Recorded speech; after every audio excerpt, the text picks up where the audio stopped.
So I like to say Barak Yahweh, Barak Yahweh Shah, Barak Yahweh, Barak Yahweh Shah, Bahashim, Rakakwadash, that belongs to the apostles and elders of GMS, and salutations to you brothers out there that's doing this work in truth and sincerity.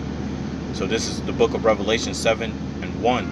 And after these things I saw 4 angels standing on the 4 corners of the earth, holding the 4 winds of the earth, that the wind should not blow on the earth, nor on the sea, nor on the tree. And I saw another angel ascending from the east, having the seal of the living power, and he cried with a loud voice to the 4 angels to whom it was given to hurt the earth and the sea, saying, hurt not the earth, neither the sea nor the trees, till we have sealed the servants of our power in their foreheads. Right? So what is the 4 winds? Right? Well, let's go to Jeremiah 51. Jeremiah 51:1.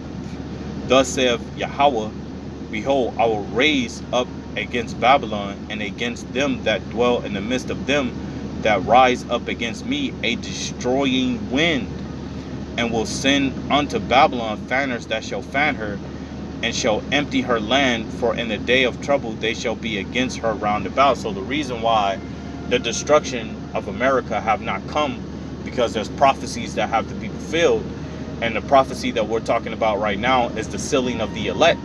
The sealing of the elect had to be, because all of Israel is the elect, but within Israel is 144,000 which are chosen to be delivered, and the 1/3. And until they are sealed, we have to wait.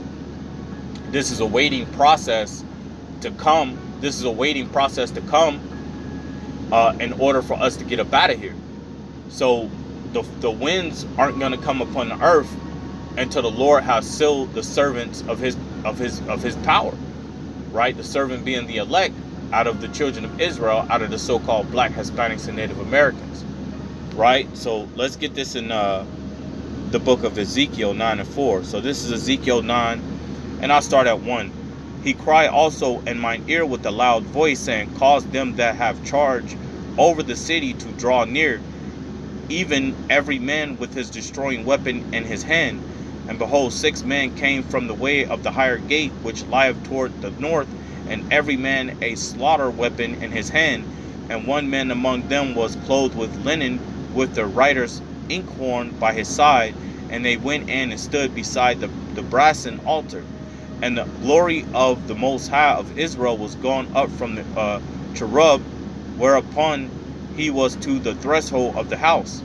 And he called to them the men clothed in linen, which had the writer's inkhorn by his side.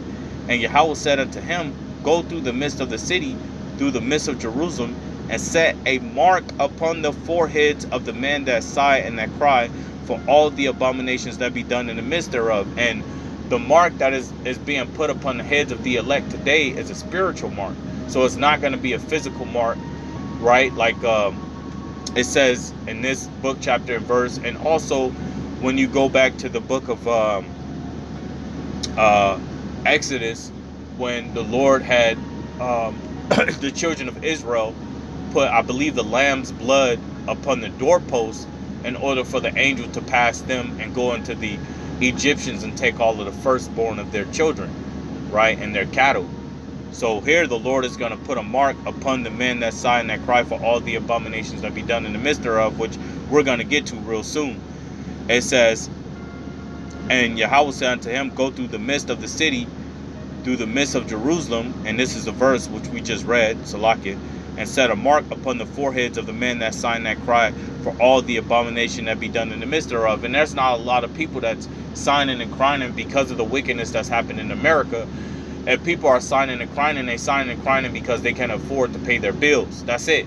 They're not signing and crying because you have the LGBTQ.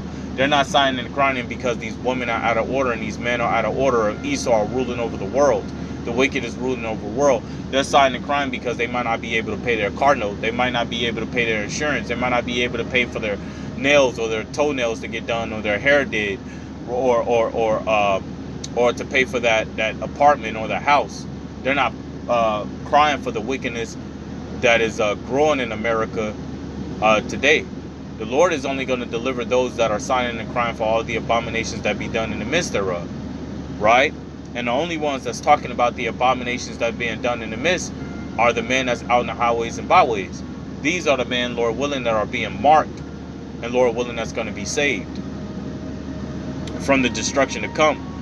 So the Lord is only delivering the elect out of the hell to come, because only the elect is ordained and predestined to sign and crying for the abominations that be done in the midst thereof, right? So let's read that back one more time. Ezekiel 9:4, and Yahweh said unto him, go through the midst of the city, through the midst of Jerusalem, and set a mark upon the foreheads of the men that sign and cry for all the abominations that be done in the midst thereof. And to the others he said, in my hearing, go ye after him through the city, and smite. Let not your eye spare, neither have ye pity.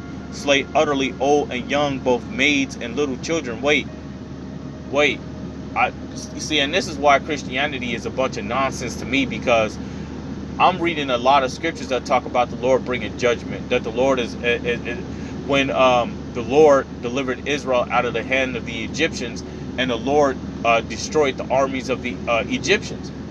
So that shows to me that, the Lord isn't all love, man. He's a man of judgment. When he delivered Israel out of Egypt, and he had Israel go into certain lands and take these certain lands. So he had Israel cause war with these nations. So I have an understanding that the Lord is not an all-loving God. The Lord is a power of judgment. He's a power of righteousness, a power of mercy. He's a balanced power. I don't know what God you people talking about, but Ezekiel 9:5, and the others he said, in mine hearing, go ye after him through the city, and smite, let not your eye spare, neither have ye pity. Slay utterly old and young, both maids and little children and women, but come not near any man upon whom is the mark, and begin at my sanctuary. Then they began at the ancient men which were before the house. So the Lord is going to bring destruction to those that are not of the elect, those that are not of the 1/3. The Lord is going to bring death and destruction to those that are not a part of this number.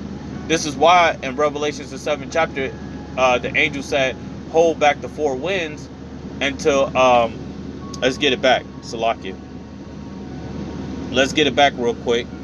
So it says, Revelation 7:1, and after these things I saw four angels standing on the four corners of the earth, holding the four winds of the earth, that the wind should not blow on the earth, nor on the sea, nor on the tree.